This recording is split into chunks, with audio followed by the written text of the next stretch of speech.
সুপ্রিয় দর্শক, স্বাগত জানাচ্ছি সম্পাদকীয়তে। আমি ওমর ফারুক। দেশ সমস্যার মধ্য দিয়ে চলছে, মির্জা ফখরুল ইসলামের এমন মন্তব্যে ওবায়দুল কাদের বললেন, বিএনপির রাজনীতি কঠিন সমস্যার মধ্যে। আওয়ামী লীগ আমলে সংখ্যালঘু নির্যাতন বেড়ে যায়, এমন অভিযোগের জবাবে ওবায়দুল কাদের চৈত্রের দাবদাহে আষাঢ়ের গল্পের সঙ্গে তুলনা করলেন। এমন অভিযোগ পাল্টা অভিযোগ ও সাম্প্রতিক রাজনীতি বিষয়ে আজকের সম্পাদকীয় রাজনীতিতে চৈত্রের দাবদাহ আলোচনার জন্য আমাদের সাথে স্টুডিওতে আছেন ডাক্তার জাফরুল্লাহ চৌধুরী, ট্রাস্টি, গণস্বাস্থ্য কেন্দ্র। এবং দর্শক, আমরা আশা করছি শিগগিরই আমাদের আলোচনায় এসে যোগ দেবেন সুচিন্তা ফাউন্ডেশনের চেয়ারম্যান মোহাম্মদ আরাফাত। দর্শক, আপনারা ওই আলোচনায় অংশ নিতে পারেন, এজন্য আপনাদের ফোন করতে হবে টেলিভিশনে দেখানো নম্বরে। এছাড়া ফেসবুক অথবা SMS এর মাধ্যমেও আপনারা আপনাদের মন্তব্য এবং প্রশ্ন পাঠাতে পারছেন। আলোচনা শুরুর আগে আমরা দেখে নিচ্ছি প্রধান শিরোনামগুলো। মুজিব বর্ষ ও স্বাধীনতার সুবর্ণ জয়ন্তীর অনুষ্ঠানে শ্রীলঙ্কার প্রধানমন্ত্রী রাজাপাকসে সম্পর্ক আরও সুদৃঢ় করার প্রত্যাশা দুদেশের সরকার প্রধানের। সংক্রমণের ঊর্ধ্বগতির মধ্যে BCS পরীক্ষা দিল ৫.৫ লাখ শিক্ষার্থী। ছুটির দিনে কক্সবাজারে লাখো পর্যটক, সচেতনতার অভাবেই হুহু করে বাড়ছে করোনা। নোয়াখালীতে ব্যারিস্টার মওদুদের জানাজায় মানুষের ঢল। ঢাকায় কেন্দ্রীয় শহীদ মিনারে শ্রদ্ধা নিবেদন। হাইকোর্ট ও নয়াপল্টনে সহকর্মীদের ভিড়।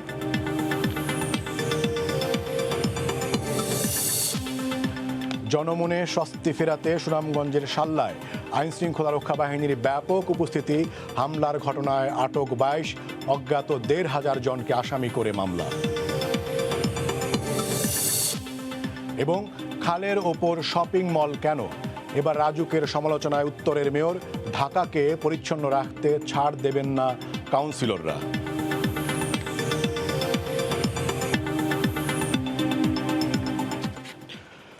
ডাক্তার জাফরুল্লাহ চৌধুরী, আপনাকে স্বাগত জানাচ্ছি আমাদের সম্পাদকীয় অনুষ্ঠানে। আপনি জানেন যে আজকে 3 দিন ধরে বিভিন্ন বন্ধু রাষ্ট্রের সরকার প্রধান এবং রাষ্ট্রপ্রধানদের এবং সেই সকল দেশের শিল্পীদের উপস্থিতিতে এবং অংশগ্রহণে বঙ্গবন্ধুর জন্মশতবার্ষিকী এবং স্বাধীনতার সুবর্ণ জয়ন্তী উদযাপিত হচ্ছে। এমন এক সময়ে সুনামগঞ্জের শাল্লার নোয়াগাঁও গ্রামে 88টি বাড়ি এবং 5টি মন্দিরে হামলা চালানো হয়েছে এক হিন্দু যুবকের কথিত পোস্টের অজুহাতে বা ছুতোয়। তো এটাকে অনেকে বলছেন যে এই সময়ে এসে, স্বাধীনতার 50 বছরের এই সময়ে এসে এরকম একটি ঘটনা যখন এই ধরনের একটা উদযাপন চলছে, সেটিকে অনেকে বলছেন যে মুক্তিযুদ্ধের চেতনাকে এক ধরনের চ্যালেঞ্জ ছুড়ে দেয়া। আপনি কি বলবেন? বানরকে গাছে উঠালে যা হয় তাই হচ্ছে। আজকে এই হেফাজতকে মাথায় কারা উঠিয়েছে? আজকে এটা খুব লজ্জার ব্যাপার আমাদের জন্য, দুঃখের ব্যাপার। আমার সংখ্যালঘুর বাড়িতে বারে বারে ওখানে একবার রামুর ঘটনার পরে আমরা প্রত্যাশা করেছিলাম আর কখন এই ঘটনার পুনরাবৃত্তি হয়। রামু, নাসিরনগর, এখন আবার সুনামগঞ্জ। এটা অত্যন্ত কলঙ্কজনক, ন্যাক্কারজনক, দুর্ভাগ্যজনক। এই জাতীয় জিনিসকে মেনে নেওয়া যায় না। আজকে এখানে যেটা বলছি, এটা কিছুটা আমাদের প্রত্যেকের। আমি কিন্তু বলছি সরকারি দুজনকেই আমি অভিযুক্তই করছি।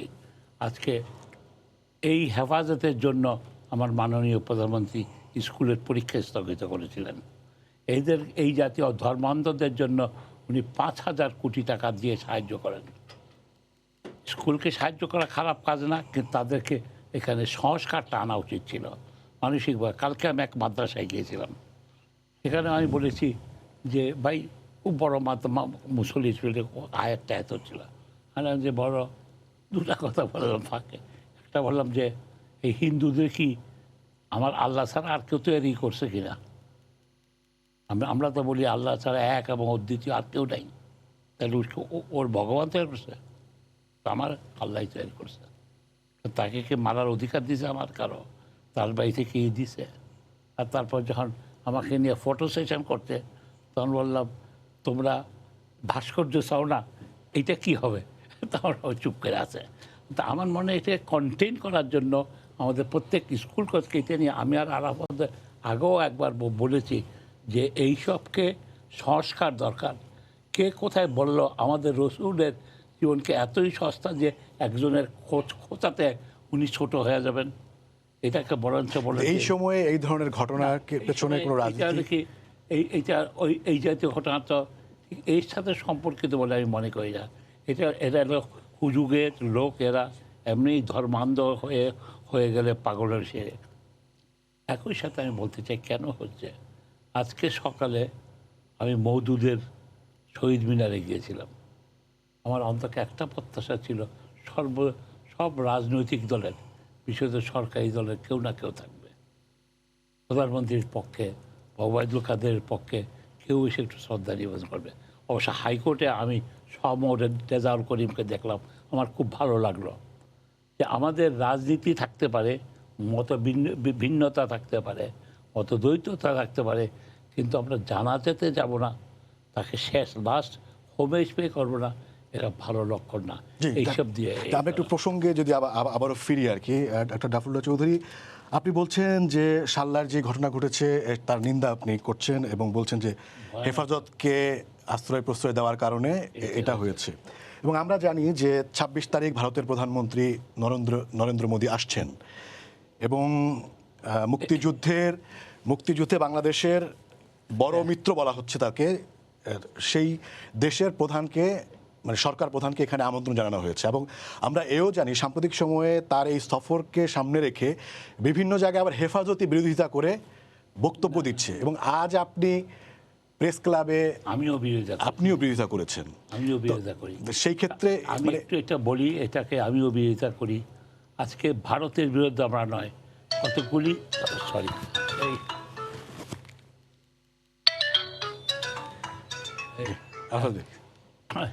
আমিও বিরোধিতা কোথায়, যারা আমার সাথে কতগুলি সমস্যা রয়ে গেছে, বিশেষ মোদী ভারতীয় প্রধানমন্ত্রীর যে ব্যক্তি, মোদীর কলঙ্কজনক তার ইতিহাস আছে, তার অতীত আছে। উনি যেভাবে হিন্দু মুসলমানকে দেখেন, আমার দেশে আমরা এই যে সুনামগঞ্জে আমরা লজ্জায় মাথা নুয়ে গেছে, ঠিক এই সময় আরেকটা এই জাতীয় ঘটনা যে সম্পূর্ণ উনি এসে যেটা করছেন, উনার রাজনীতিতে আমরা হওয়া উচিত না, ভারতের রাজনীতিতে আমরা পার্টি হওয়া উচিত না। এখানে আমাদের ভারতের ১.৫ কোটি মাতুয়া এই সম্প্রদায় আছেন, নমশূদ্র, এরা মূলত নমশূদ্র থেকেই হয়েছিল। তারা পশ্চিমবঙ্গের নির্বাচনকে এফেক্ট করতে পারে। এখানে মমতাকে আমাকে আর পানি দেবে যদি কোনোভাবে এফেক্ট হয়। তো এখানে আমাদের সরকারের একটা দায়িত্ব ছিল।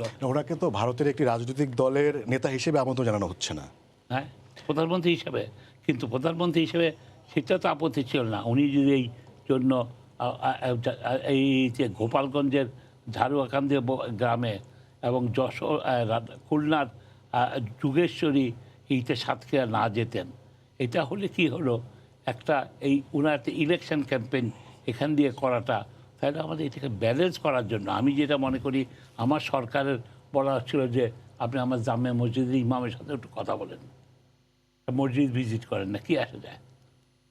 আজকে এই জায়গাটাতে আমাদের সরকার, যেমন কি আমার পররাষ্ট্রমন্ত্রী বলছে এই ভিজিটে অন্য কোনো কিছু আলাপ টালাপ হবে না। এখন আবার শুনতে পাচ্ছি অনেক কিছুর আমাদের মেমোরেন্ডাম আন্ডারস্ট্যান্ডিং হবে।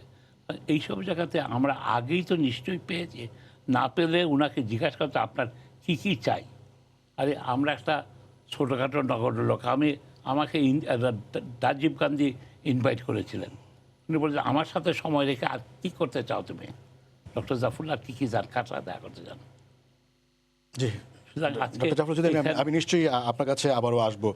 মোহাম্মদ আরাফাত, আপনাকে আমাদের আলোচনায় স্বাগত। আমরা শুরু করেছিলাম যে সাল্লার যে ঘটনা সেটি নিয়ে, এবং সেটি আমি ডক্টর জাফরুল্লাহ চৌধুরীর কাছে সামনে প্রশ্ন রেখেছিলাম যে এই 50 বছরে এসে আমাদের মুক্তিযুদ্ধের চেতনার প্রতি এক ধরনের চ্যালেঞ্জ ছুড়ে দেয়া কিনা। এর পাশাপাশি তিনি যেটি বলছেন যে হেফাজত তোষণ এবং সাম্প্রদায়িক রাজনীতিকে এক ধরনের তোষণের কারণেই এগুলো হচ্ছে বলে তিনি মনে করছেন। এর পাশাপাশি যদি আমি বাম গণতান্ত্রিক জোট যে বিবৃতি দিয়েছে, বিভিন্ন সংগঠনই এই ঘটনার প্রতিবাদ জানিয়ে তারা বিবৃতি দিয়েছে, তারা যে এর পেছনে কারণ কি সেটা যেটি উল্লেখ করেছেন সেটির সাথে আপনি একমত হবেন কিনা বা সেটিকে আপনি কীভাবে বিশ্লেষণ করবেন সেই জন্য আমি মন্তব্যটা আপনাকে প্রশ্নতে চাই। তারা বলছেন যে অসাম্প্রদায়িক বাংলাদেশ প্রতিষ্ঠার অঙ্গীকার করে দেশ স্বাধীন করলেও স্বাধীনতার 50 বছর পূর্তির আগ মুহূর্তে হিন্দু ধর্মাবলম্বীদের গ্রামে আক্রমণ প্রমাণ করে গত 50 বছরে শাসক শ্রেণী অসাম্প্রদায়িক রাষ্ট্র কায়েমে অনেক পিছিয়ে আছে। এর কারণ হিসেবে বাম গণতান্ত্রিক জোট মনে করে যে ক্ষমতাসীন শ্রেণীর এক দল সাম্প্রদায়িক জামাতকে আরেক দল হেফাজতকে প্রশ্রয় দিয়ে দেশে সাম্প্রদায়িক রাজনীতিকে আশকারা দিচ্ছে। শুধুমাত্র ক্ষমতায় টিকে থাকার জন্য বর্তমান আওয়ামী লীগ সরকার হেফাজতকে তোষামত করে তাদের মুক্তিযুদ্ধ চেতনা বিরোধী রাজনীতিকে প্রশ্রয় দিচ্ছে। এই যে অবজারভেশন, এই যে পর্যবেক্ষণ, এটা নিয়ে আপনি কি বলবেন? ধন্যবাদ। আমি আপনাদের অনুমতি নিয়ে, যেহেতু আমরা যথেষ্ট ডিস্টেন্সে আছি, আমি মাস্কটা একটু খুলছি কথা বলার স্বার্থে, এবং আপনার মাধ্যমে আমি আমাদের দর্শকদেরকে আহ্বান জানাতে চাই যে আমরা খুবই সম্প্রতি লক্ষ্য করছি যে সংক্রমণের প্রকোপটা বাড়ছে, এবং আমি মনে করি যে আমাদের এখানে একটু সতর্ক হওয়া উচিত সবার। আমরা একটু রিল্যাক্সড হয়ে গেছি। আমরা আবার যাতে মাস্ক পরা, সোশ্যাল ডিস্টেন্সিং এটা মেনটেন করা এবং স্যানিটাইজ করা, হাত ধোয়া, এই প্র্যাকটিসগুলোর মধ্যে আমার মনে হয় একটু মনোযোগ দেওয়া উচিত। আমার কিন্তু করোনা হয়েছিল, ডাক্তার জাফরুল্লাহ সাহেবেরও হয়েছিল, কাজে এক ধরনের অ্যান্টিবডি কিন্তু আছে। তারপরে আবার প্রথম ডোজের টিকাটাও নিয়েছি, নেওয়ার পরে মোটামুটি 1 মাসের বেশি পার হয়ে গেছে। সেকেন্ড ডোজটা কিছুদিন পরে নেব। তারপরও কিন্তু আমরা চাচ্ছি যে করোনার প্রোটোকলটা মেনটেন করা। তো সবার প্রতি আহ্বান থাকবে যে আপনারা সবাই করোনার প্রোটোকলটা মেনটেন করুন এবং আপনার নিজের স্বাস্থ্যবিধিটা, স্বাস্থ্যবিধি নিজের স্বার্থে, আপনার নিজের ইন্টারেস্টে, অন্যের জন্য। তো আমি এটা আপনাদের অনুমতি নিয়ে একটু খুলে রাখলাম, ডিস্টেন্সটা আছে আমাদের, তারপর আবার পড়ব। আমি একটা জিনিস মনে করি কি, আপনার প্রশ্নে যদি যাই, এটা কিন্তু খুব সহজ যে ধরেন হেফাজত, তোষণ বা এগুলো যেগুলো আপনি যে স্টেটমেন্টটা পড়লেন আওয়ামী লীগ করেছে, করে অবস্থা হচ্ছে, বিষয়টি কিন্তু এরকম না। জিনিসটা হচ্ছে কি, বাংলাদেশে আপনি যদি খেয়াল করে দেখেন যে মুক্তিযুদ্ধ যে স্পিরিটের উপরে দাঁড়িয়ে হলো একটা অসাম্প্রদায়িক রাষ্ট্র চেতনা, গণতন্ত্র কিন্তু সাকসেসফুলি হবে না যদি না অসাম্প্রদায়িকতা থাকে। অসাম্প্রদায়িকতা এবং গণতন্ত্র কিন্তু আপনার একসাথে চলে। সাম্প্রদায়িক একটা পরিবেশে গণতন্ত্র সফল হয় না। তো মুক্তিযুদ্ধটা ছিল একটা অসাম্প্রদায়িক চেতনার ভিত্তিতে। তো তারপরে সেটা ধারাবাহিকতা পায়নি বাংলাদেশে। বঙ্গবন্ধুকে 3.5 বছরের মাথায় সপরিবারে হত্যা করার পরে, বাংলাদেশে সামরিক শাসক আসার পরে বাংলাদেশকে সাম্প্রদায়িকীকরণ করা হয়েছে দীর্ঘ 21 বছর ধরে। মুক্তিযুদ্ধ বিরোধী শক্তি জামাতকে, সাম্প্রদায়িক উগ্র মৌলবাদী শক্তিকে এখানে খুঁটি গেড়ে শক্ত হয়ে ফুলে ফেটে বড় হওয়ার সুযোগ করে দেওয়া হয়েছে। সেই বাস্তবতায় দাঁড়িয়ে আপনার নতুন দলগুলি, সামরিক শাসন থেকে যারা জন্ম নিয়েছে, বিএনপি পরে জাতীয় পার্টি, এরাও কিন্তু সাম্প্রদায়িক রাজনীতি করেছে। আওয়ামী লীগ এখানে একা পড়ে গেছে। মূলধারাতে আওয়ামী লীগের প্রতিপক্ষ হয়েছে বিএনপি, জাতীয় পার্টি, জামাত। এদের সাথেই আওয়ামী লীগকে কিন্তু এই পথ চলতে হয়েছে 75 পরবর্তী সময়। সে তার মতন আর একটা দল পায়নি অসাম্প্রদায়িক এবং মুক্তিযুদ্ধের চেতনা নিয়ে। এই মূলধারার বাইরে বাম সংগঠন যেগুলো আছে তারা বলছে তারা অসাম্প্রদায়িক এবং তারা বিশ্বাসও করে অসাম্প্রদায়িকতা, কিন্তু মূলধারাতে তারা শক্ত জায়গাটা তৈরি করতে পারেনি। যদি আপনি পপুলার ভোটের কথা বলেন সেই জায়গাতে, সো যে কারণে আওয়ামী লীগ মূলধারাতে একা পড়ে গেছে অসাম্প্রদায়িক রাজনীতির চেতনা। বাকিরা কিন্তু কেউ অসাম্প্রদায়িক না আওয়ামী লীগের মতো। তো এখানে সমস্যাটা হয়ে দাঁড়াচ্ছে দীর্ঘদিন এই রাষ্ট্র পরিচালনা 50 বছরের মধ্যে 30 বছর তো সাম্প্রদায়িকরাই গোষ্ঠী রাষ্ট্র পরিচালনা করেছে, যে কারণে সাম্প্রদায়িক একটা পরিবেশ চারণভূমি তৈরি হয়েছে বাংলাদেশের মধ্যে। এর মধ্যে আওয়ামী লীগকে অপারেট করতে হচ্ছে, আপনাকে জিনিসটা বুঝতে হবে। এখন দেখেন আজকে যারা ধরেন সরকারের অন্যান্য ডাইমেনশন নিয়ে সরকারের বিরোধিতা করছে, ধরেন মানবাধিকার ইস্যু বলেন, দুর্নীতি ইস্যু বলেন, মত প্রকাশের স্বাধীনতা ইস্যু বলেন, বা ইভেন ভারতের প্রধানমন্ত্রী মোদীর সফর ইস্যুতে বলেন, তারা হয়তো ওই একটা ডাইমেনশনের উপরে দাঁড়িয়ে আওয়ামী লীগ সরকারের বিরোধিতা করছে, কিন্তু তাদের পিছন দিকে যে সমর্থক যারা রাস্তায় বা সোশ্যাল মিডিয়াতে, এরা কারা? এরা তো হচ্ছে সব ওই সাম্প্রদায়িক গোষ্ঠী, জামাত শিবির এবং মৌলবাদী উগ্রবাদী গোষ্ঠী। আপনি দেখেন আজকে বামপন্থী একজন নেতার যে একটা বক্তব্য, আমি আপনাকে এম্পিরিক্যাল এভিডেন্স দিচ্ছি, যে বক্তব্যতে দেখা যাচ্ছে 5 লক্ষ ভিউ হয়েছে এবং অনেকে লাইক দিয়েছে, ছড়িয়েছে, যে বক্তব্যটা সরকারের বিভিন্ন বিষয় নিয়ে সমালোচনা করে। কিন্তু আপনি একটু গভীরভাবে লক্ষ্য করেন, যদি ভিতরে ঢুকেন দেখবেন এগুলো শেয়ার করছে সব সাম্প্রদায়িক এই ছেলেগুলি, যারা সরকার বিরোধী সাম্প্রদায়িকতার কারণে, যারা জামাত শিবির এবং মৌলবাদী উগ্র মৌলবাদী যারা নিজে। আজকে যেমন ডাক্তার জাফরুল্লাহ সাহেব নরেন্দ্র মোদীর ব্যাপারে যে অবস্থানটা নিচ্ছেন ইন স্পিরিট, আমি ওনার সাথে কিন্তু দ্বিমত পোষণ করি না, কারণ আমিও তো সেকুলার প্রগতিশীল রাজনীতিতে বিশ্বাস করি, কারণ যে কোনো ধরনের সাম্প্রদায়িক রাজনীতির বিরুদ্ধে আমার অবস্থান। শ্রেষ্ঠত্ববাদ, সাম্প্রদায়িকতা, সেটা আমেরিকাতে হোক, ভারতে হোক, বাংলাদেশ হোক।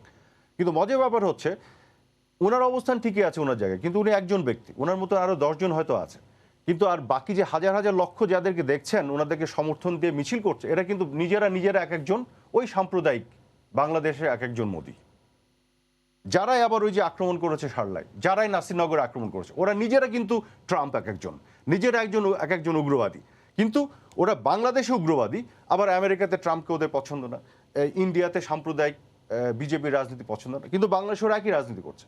আমি মনে করি যে গণতন্ত্রের প্রশ্নে, মানবাধিকারের প্রশ্নে, মত প্রকাশের স্বাধীনতার প্রশ্নে আমাদের একটা জায়গায় যেতে হবে, কিন্তু তারও আগে ট্রু সেন্সে যারা সাম্প্রদায়িক তাদের বিরুদ্ধে আর একটা ঐক্য দরকার, অসাম্প্রদায়িকদের। এখানে আওয়ামী লীগের সাথে আমি মনে করি জাফরুল্লাহ সাহেবের ঐক্যটা বেশি জরুরি।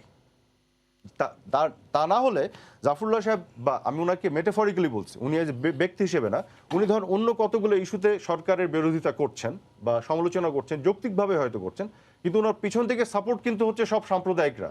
কেন? ওদের ইস্যু তো সরকারের বিরোধিতা অন্য কারণে, কারণ ওরা হচ্ছে সেকুলারিজম পছন্দ, ওরা মুক্তিযুদ্ধের চেতনা পছন্দ করে না। অ্যাপারেন্টলি মনে হচ্ছে ওরা জাফরুল্লাহ সাহেবকে সাপোর্ট দিচ্ছে এবং জাফরুল্লাহ সাহেবের লোক, কিন্তু ওদের কালকে জাফরুল্লাহ সাহেব আবার যখন অসাম্প্রদায়িক একটা বক্তব্য রাখছেন বা অনেক জায়গায় রেখেছেন, তখন ওনাকেও কিন্তু তারা আবার একবার রীতিমতো আক্রমণ করছে। সো এই যে এখানে এই যে জায়গাটা আশেপাশে জড়িয়ে গেছে, এখানে আমাদের ডিস্টিংশনটা ক্রিয়েট করতে হবে। এবং দীর্ঘদিন ধরে এই মূলধারার রাজনীতিতে একটা গোষ্ঠী কিন্তু সাম্প্রদায়িক গোষ্ঠীকে যেভাবেই হোক আপনার বাতাস দিচ্ছে এবং মদত দিচ্ছে। সাম্প্রদায়িকতার উপরে দাঁড়িয়ে যে রাজনীতি, জামাত এবং জামাতের পৃষ্ঠপোষক যারা, আমি বিএনপির কথা বলবো, এবং আরও যারা ধর্মভিত্তিক রাজনীতিকে যারা বেশি প্রশ্রয় দিয়েছে, তারা এই সাম্প্রদায়িক রাজনীতিটাকে উস্কে দেয়। এবং যে কারণে আজকে কিন্তু আপনি শুধু আইন প্রয়োগ করে, সারলাতে যে ঘটনা ঘটেছে, নাসিরনগরে বা রামুতে যেগুলো ঘটেছে, আইন প্রয়োগ করে 2-4টা লোককে আপনি ধরলেন, ধরে আপনি বিচার করলেন, কিন্তু সাম্প্রদায়িকতার মূলে যদি শিকড়ে আঘাত করতে না পারেন, এটা আবার ঘটবে। আওয়ামী লীগের মতন দল, ধরেন আওয়ামী লীগের সরকারে আছে, তার অনেক জায়গাতে বিচ্যুতি, স্খলন বা ধরেন ব্যর্থতা আছে, মানলাম, তারপরও আপেক্ষিক অর্থে আওয়ামী লীগের চাইতে আর একটা বিকল্প আছে যে সাম্প্রদায়িকতার প্রশ্নে অসাম্প্রদায়িক, তার আমলে এই ঘটনাগুলি ঘটাচ্ছে। কারণ হচ্ছে রাজনীতির ভিতরেই, ডিএনএর ভিতরে সাম্প্রদায়িকতা রয়ে গেছে এদেশে, যেটাকে 50 বছরের মধ্যে 30 বছর এই সাম্প্রদায়িক গোষ্ঠী রাজনীতিতে ধর্মের ব্যবহার করে মুক্তিযুদ্ধ অপশক্তিকে সামরিক শাসকরা বিভিন্নভাবে রাষ্ট্রের কাঠামোর মধ্যে এনে এই জায়গাটা তৈরি করে দিয়েছে। এখন ভারত এবং আমেরিকাতে সুবিধা হচ্ছে সাম্প্রদায়িকরা রাজনীতি করে ক্ষমতায় গেলেও ওখানে তো ডেমোক্রেসি আছে, ইলেকট্রাল প্রসেসটা ঠিক মতন চলছে আমেরিকাতেও, কাজে আপনি ইলেকট্রাল প্রসেসের মধ্যে দিয়ে ডেমোক্রেটিক প্রসেসে তাদেরকে সরাতে পারবেন। যদিও তারাও কিন্তু ক্ষমতায় যে কিন্তু এই ইনস্টিটিউশনগুলোকে নষ্ট করার চেষ্টা করে, ট্রাম্প করেছে, এবং আজকে মোদি সাহেবের বিপক্ষেও ভারতেও অনেক পলিটিশিয়ান অভিযোগ করেন জুডিশিয়ারি বা এগুলোতে তাদের বিভিন্ন ধরনের হস্তক্ষেপ, কিন্তু বাংলাদেশে ওটা তো ভিত্তি পায়নি। অর্থাৎ আজকে যারা ধরেন যে সাম্প্রদায়িক গোষ্ঠী বিএনপি, জামাত এবং তাদের পিছন থেকে উগ্র মৌলবাদী সাম্প্রদায়িক গোষ্ঠী যারা গণতন্ত্রের কথা বলে, সুষ্ঠু নির্বাচন চায়, তারা নিজেরা অতীতে যখন ক্ষমতায় ছিল কখনো সুষ্ঠু নির্বাচন দেয়নি, এবং আপনি গ্যারান্টি দিচ্ছি কালকে যদি তারা ক্ষমতায় আসে আবার নির্বাচন তারা চুরি করবে। কাজেই নির্বাচনী প্রক্রিয়া এবং গণতন্ত্র তো শক্ত ভিত্তির উপর এখানে নাই, কাজে আপনি ওদের হাতে ছেড়ে দিলে ওরা আবার কুক্ষিগত করে রাখবে, রেখে আপনাকে গ্রেনেড মেরে এই অসাম্প্রদায়িক রাজনীতির নেতৃত্ব যে শেখ হাসিনা, তাকে আবার মেরে ফেলতে চাইবে। সো এরকম একটা জটিলতার মধ্যে আমরা আছি। সেই ক্ষেত্রে আমি একটু যোগ করি, সেটি হচ্ছে যে 71-এর ঘাতক দালাল নির্মূল কমিটি যে বিবৃতি দিয়েছে, তারা বলছেন যে ওয়াজ নসিহতের নামে মানে যে ধরনের বক্তব্য দেওয়া হচ্ছে এবং যেগুলো সামাজিক যোগাযোগ মাধ্যমে ছড়িয়ে দেওয়া হচ্ছে, সেগুলোতে অন্তত ডজন খানেক ডিজিটাল সিকিউরিটি অ্যাক্টে মামলা করা সম্ভব। সেই ধরনের কোনো মামলা কিন্তু করা হয়নি সরকারের তরফ থেকে। এর পাশাপাশি এই মামুনুল হকের বিরুদ্ধে একটা পোস্ট দেওয়ার কারণে সেই ছেলেকে ধরে দেওয়া হয়েছে, মামলাও হয়েছে, সেটার বিরুদ্ধে অ্যাকশন আছে, কিন্তু সেই ধরনের অ্যাকশন দেখা যাচ্ছে না কেন? সেইটা নিয়ে কিন্তু একদমই অসাম্প্রদায়িক গোষ্ঠীর ভিতরে কিন্তু প্রশ্ন আছে। এটা ভালো প্রশ্ন করেছেন। জিনিসটা হচ্ছে, আবার আপনাকে বললাম, এই ধরনের অ্যাকশনের মধ্য দিয়ে আপনি বাংলাদেশটা যে মৌলিক চরিত্র নিয়ে পরিবর্তন করে যে সাম্প্রদায়িক একটা চরিত্র নিয়েছে বিভিন্ন সমাজে বিভিন্ন রন্ধ্রে রন্ধ্রে, সেটাকে আপনি চেঞ্জ করতে পারবেন না। আমাদের মূল রাজনীতির জায়গাতে কিছু পরিবর্তনের জায়গা আনতে হবে। মূল রাজনীতির জায়গাতে কারা এই মৌলবাদী উগ্রবাদীদের আপনার মদত দিচ্ছে এবং পৃষ্ঠপোষকতা দিচ্ছে, এটা চিহ্নিত করে তাদেরকে প্রত্যাখ্যান করতে হবে। 2-4টা মামলা করে আপনি এটা সুরাহা করতে পারবেন না, এটা সম্ভব না। এটা একটা মৌলিক পরিবর্তনের জায়গাতে আসতে হবে। কিন্তু অন্য দিকে তো মামলা হচ্ছে। আমি বলি না, সেটাই বলছি, মামলা হচ্ছে, আবার প্রতিবাদও হচ্ছে, তাই না? ওই মামলাগুলি ভুল। আজকে যদিও আজকে ওদের বিরুদ্ধে মামলা আমি চাই না, সত্যি কোনোভাবেই আপনি মানে মামলা চাই না জি। আমি, কিন্তু ওদের বিরুদ্ধে শাস্তি চাই। ওদের বিরুদ্ধে যেমন কি একটা অভিযোগ আছে সরকারের বিরুদ্ধে, ওরা খবর দেওয়ার পরও পুলিশ নাকি দ্রুত মুভ করে নাই।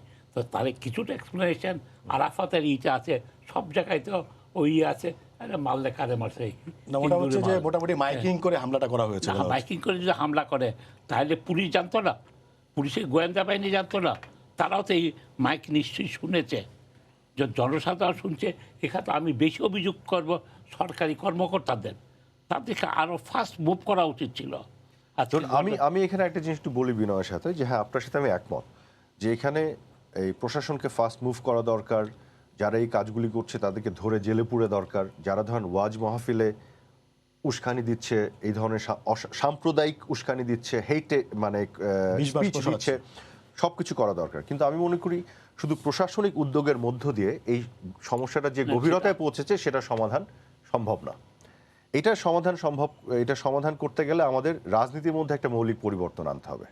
এখানে সাম্প্রদায়িকতার ইস্যুতে, যেমন আমি ডাক্তার জাফরুল্লাহ সাহেবকে যদি এভাবে বলি, দেখুন যে ওনার সাথে আমার ঐক্যমত্য বেশি হয়, কিন্তু ওনাকে আবার নিয়ে যায় যারা, তাদের সাথে ওনার কিন্তু বিভিন্ন ইস্যুতে, আপনি যদি একাডেমিক্যালি দেখেন ঐক্যমত্য কম। আমি বলি আপনাকে কিভাবে, ধরেন যখন সিলেটে এবং নোয়াখালীতে ছাত্রলীগের বিচ্যুত কিছু ছেলে ধর্ষণের কাজগুলি করলো, উনি এটা প্রতিবাদ করেছেন, আমিও করেছি। আমি তাদের ছবি দিয়ে নরপশু বলে তাদের বিচার চেয়েছি, তাদের চেয়েছি। এবং ওনাকে যারা নিয়ে যায় ধরেন শাহবাগে বা বিভিন্ন জায়গায়, আমি নাম বলছি না, আপনারা বুঝতে পারছেন কারা, তারাও তার প্রতিবাদ করেছে। তো ওই পার্টিকুলার ইস্যুতে দেখা গেছে আমার সাথে ওনার সাথে মিলে গেছে, তাদেরও মিলে গেছে। তারপরে ইস্যুটায় আসেন যখন বঙ্গবন্ধু ভাস্কর্য ইস্যু আসলো, সেই ইস্যুতে আমি প্রতিবাদ করলাম, জাফরুল্লাহ সাহেব প্রতিবাদ করলো, কিন্তু যারা ওনাকে নিয়ে যায় তাদের একটা মন্তব্য কিন্তু নাই ভাস্কর্য ইস্যুতে। ওখানে ওনার সাথে আমার ঐক্যমত হয়ে গেল, তারা কিন্তু আলাদা হয়ে গেল। এবার তৃতীয় ইস্যুটা আসেন যখন মাদ্রাসাতে শিশু ধর্ষণ শুরু হলো, ওইখান থেকে একজনে একটা কথা এখন পর্যন্ত বলেনি যারা জাফরুল্লাহ সাহেবকে নিয়ে যায় শাহবাগে। কিন্তু জাফরুল্লাহ সাহেবকে আমি এই কারণে মানে হ্যাটস অফ টু হেম, যে উনি কিন্তু প্রতিবাদ করেছে, আমিও প্রতিবাদ করেছি। সো তিনটা ইস্যুর মধ্যে দেখেন, তিনটা ইস্যুতে ওনার সাথে আমার ঐক্যমত হচ্ছে। ঠিক আছে না, এখানে বলার একটা কারণ আছে, যারা ওনাকে নিয়ে যাচ্ছেন, যারা ধরেন আজকে বিরোধিতা করছেন, তাদের সমর্থক কারা, এদের এই যে অধিকার পরিষদ এবং তাদের সাথে যে কজন, আমি আপনাকে বলি, জানতে চাই যে আপনি এই বিষয়ে সচেতন কিনা। লাস্ট একটা কথা বলে নেই না, উনি সচেতন, আমি নিশ্চয়ই বিশ্বাস করি, এবং বাকি জিনিসগুলো তো আমরা বলার চেষ্টা করছি, কিন্তু এই যে অধিকার পরিষদ এবং এই 4-5 জন যাদেরকে আমরা দেখি, তাদের সমর্থক কারা, আপনি শুধু সামাজিক যোগাযোগ মাধ্যমে যাবেন আর দেখবেন এই অ্যাবসলিউটলি উগ্র সাম্প্রদায়িক মৌলবাদী ধর্মীয় এই মৌলবাদী সাম্প্রদায়িক গোষ্ঠীটা, এদেরকে সরিয়ে নিলে এদের কেউ নাই। ডক্টর জাফর, মানে আপনি মানে বিভিন্ন সময়ে মানে যেই অবস্থান নেন, অনেক সময় দেখা যায় যে আপনার অবস্থানের একদমই বিপরীত প্রান্তে যারা, তাদেরও আপনি তারাও আপনার সঙ্গ পায়, মানে সেটি কি আপনি কিভাবে? না, এটা ওনার দোষ না, আমি সরি, আমি এই প্রশ্নের উত্তর আমি দিই। উনার সঙ্গ তারা পায় না, উনি তো ওনার জায়গাতে ঠিকই আছেন। উনি তো তখন ভাস্কর্য ইস্যুতে উনি মানে স্ট্যান্ড নিচ্ছেন, ধর্ষণ ইস্যুতেও নিচ্ছেন, উনি সাম্প্রদায়িক আক্রমণ হচ্ছে ইস্যুতেও নিচ্ছেন, কিন্তু কখনো কখনো বেছে বেছে ওদের সুযোগ সুবিধা মতন, ধরেন ডিএসএ ইস্যুতে আছে, এখানে সরকারকে একটু সরকার বিরোধিতা করা যায়, তখন ওনাকে তারা বেছে নিয়ে যায়, কিন্তু সব ইস্যুতে তো যাচ্ছে না। আজকে মামুনুল হকের যে এই গ্রুপটা যে আক্রমণ করলো, আমরা তো এটা প্রতিবাদ করছি, কিন্তু আমরা অনেকের কাছ থেকে প্রতিবাদটা দেখছি না। এই উগ্র সাম্প্রদায়িক গোষ্ঠী কেন প্রতিবাদ করছে না জানেন এরা? কারণ এদের এই যে যারা এই আক্রমণটা করেছে, এদের ফলোয়াররাই এদেরও ফলোয়ার সামাজিক যোগাযোগ মাধ্যমে, এই জন্য এর প্রতিবাদটা নাই। জি ডক্টর জাফর, যদি আমি আরেকটা বিষয় আসতে চাই, সেটি হচ্ছে যে মির্জা ফখরুল আলমগীর বলছেন যে দেশ সমস্যার মধ্য দিয়ে চলছে, আর ওবায়দুল কাদের বলছেন যে বিএনপির রাজনীতিতেই সমস্যার মধ্যে। আসলে বিএনপি কি তার রাজনীতির সংকটটা মানে চিহ্নিত করতে পারছে বলে আপনি মনে করেন কিনা? এটা ওদের না, ওরা পারছে না, ওরা তো পারছে না, সেটাই বলছি, ওরা পারছে না। কেন মনে হচ্ছে পারছে না? কেন মনে করেন যে ব্যাপারটা কি আমি জানি, একদল লোক যুদ্ধ করতে শিখে আরেকদল কেবল পিছনের দিকে যেতে থাকে। আজকে তাদের মওদুদ সাহেব মারা গেছেন, মওদুদ মারা গেছেন, শহীদ মিনারে নিয়ে গেছে। তারা মনে করছে যে পত্রিকায় খবর এসেছে তার দায়িত্ব শেষ হয়ে গেছে। না, তারা তো একটা ফোন করে প্রধানমন্ত্রীকে বলতে পারতো, মাননীয় প্রধানমন্ত্রী মওদুদ মারা গেছে, আপনি কি একবার আসতে পারবেন, বা আপনার একটা তাতে অর্থাৎ ওবায়দুল কাদেরকে। আমি যেটা মনে করি কি, আজকে এই জায়গায় যে জন্য এই উদাহরণটা আমি আনছি, এই সব কিছু আরাফাতের ইতেও এই যে জিনিসগুলিকে তারা আজকে অন্যদেরকে তাদেরকেও কনভার্ট করার চেষ্টা করা তো আমাদের দরকার আছে। এই যে আরবি পড়া ছেলেগুলি মেয়েগুলি, এরা খালি এদেরকে ছেড়ে দিলে তো হবে না। আমি তো বললাম, কালকে আমি একটা মাদ্রাসায় গিয়েছিলাম, তারা আমার স্টুডিওতে, আমি বললাম যে তোমরা যে এতক্ষণ বললো আরবির অর্থ বুঝছো, একটা লোকও তোমরা যে এটা বাংলাতে করতা, আরবিটা পড়ো, খুব সুন্দর ভাষা। আর যে মজা হলো কি, আরবি হলো রসুল্লাহর ভাষা, আর বাংলা হলো খোদার বাংলা হলো আল্লাহর ভাষা, আল্লাহর অন্যতম ভাষা। একজন লোক প্রতিবাদ করেনি আমাকে, ওখানে থেকে তো সব মৌলবি সাহেব, টুপিওয়ালা লোক সব এদের মধ্যে। কিন্তু আজকে তোমরা যে ভাস্কর্য নিয়ে করা, এই যে ছবি উঠাইতেছ, তো আজকে আমাদেরকে এদিকে ডেকে এনে, আমি যেটা মনে করতে চাচ্ছি যে এরা বিপদে যে যাচ্ছে, তাদেরকে আমাদেরকে বসে আলাপ করা দরকার। এদের মধ্যে যারাই আসতেছে, এই যে তারা মামুনের কথা শুনে যে হয়তো নিশ্চয়ই অনেক ইয়াং ছেলে মেয়ে ছিল এখানে, তবে সেইখানে আমি বলি কি, আমাদের যার যার ভুলটাও দেখা উচিত। যেটা যে আজকে মাইক বাজিয়ে যাবে, সরকারি কর্মকর্তারা বুঝবে না, বিরোধী দল বুঝবে না, কেবল সরকারের দায়িত্ব না, আমারও দায়িত্ব আছে। আমি যেটা মনে করি যে আমি আজকেই ভাবতেছিলাম আমার শরীরটা খারাপ, তা নাহলে আমি সেখানে দৌড়ে যেতাম, আর কিছু না পারি তার পাশে দিয়ে বলতাম, মা তো যা হয়েছে আমাকে মাফ করে দিও। জি, দেখি একদমই মিনিট খানেক সময় আছে। আরাফাত ভাই কিছু যোগ করতে চান কিনা? না, আজকে এই ধরেন যারা সরকার বিরোধী একটা অবস্থান নিচ্ছে, আওয়ামী লীগ সরকার বিরোধী অবস্থান, ধরেন আমি এভাবে যদি বলি, কিছুদিন আগে আমি দেখলাম যে কি ওই যে ছাত্র অধিকার পরিষদের কিছু লোকজন আছে, ওখানে বামপন্থী কিছু লোকজন আছে, তারপর নাগরিক ঐক্য তারা আছে, এবং সাথে আমি ডাক্তার জাফরুল্লাহ সাহেবকেও দেখেছি, ওখানে আমি ডক্টর কামাল হোসেন এবং আরও কয়েকজনকে আমি দেখেছি। তো আমি বলছি ওইখানে সবাই যে এক একটা হয়েছে, ওখানে এক একজনের অবজেক্টিভ এক একটা। আমি লাস্ট বলে দিই, ডাক্তার জাফরুল্লাহ সাহেবের অবজেক্টিভ হচ্ছে পার্টিকুলার কিছু ইস্যুতে উনি মনে করছে দেশটা এইভাবে না চলে এভাবে চলা উচিত, উনি গেছেন। I believe that. কিন্তু বাকিদের সবার objective same. This is what, এই প্রশ্নটা করা দরকার। তাদের সবাইকে নিয়ে আমি চাই তারা শাহবাগে যাক, এই মামুনুল হক গ্যাং এদের বিরুদ্ধে তারা শাহবাগে দাঁড়ায়, ঠিক ডিএসএর এগেনস্টে যেভাবে প্রতিবাদ করেছে, এক সপ্তাহ প্রতিবাদ করুক। কিন্তু আপনি নামাতে পারবেন না এদের কাউকে, ওনাকে পারবেন, আরো দু একজনকে পারবেন, আর বাকি কাউকে পারবেন না। কেন জানেন?